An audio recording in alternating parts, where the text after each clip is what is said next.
మున్నూరు కాపులకు మంచి చేసిన ఏకైక ప్రభుత్వం బీఆర్ఎస్ ప్రభుత్వం అన్నారు మాజీ మంత్రి గంగుల కమలాకర్.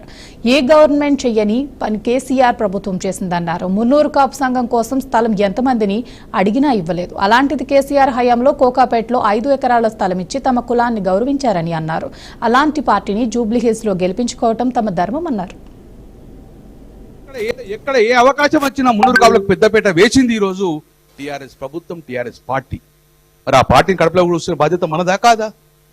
మన సంగతి తెలుసు కదా, అన్నం పెడతాం, తిన్నింటి వాసాలు లెక్క పెట్టాం.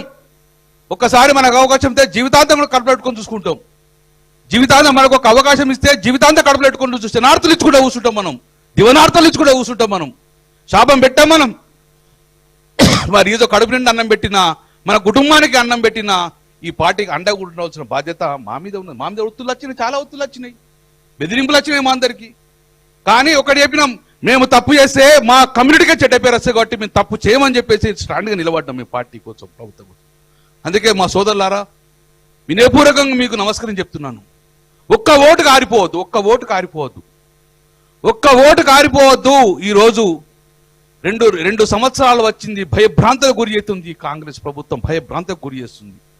వలసలు పోతున్నారు, ఉపాధి లేదు, ఇన్వెస్టర్లు వస్తా అంటే భయపడుతున్నారు. ఇన్వెస్టర్లు వస్తేనే కదా మన కడుపు నిండేది. మన ఇన్వెస్టర్ రాకపోతే కడుపు కొట్టే పరిస్థితి వచ్చింది. కాబట్టి పాత రోజులు రావాలంటే ఈరోజు జూబ్లీహిల్స్ లో మన అభ్యర్థి, బీఆర్ఎస్ అభ్యర్థి గెలుపొందాలంటే ఆ భవిష్యత్తు మీ చేతులు ఉంది. మున్నూరు కాపులు ఓటు దలుచుకున్నాక, ఒక్క ఓటు గారిపోకుండా ఇచ్చినాక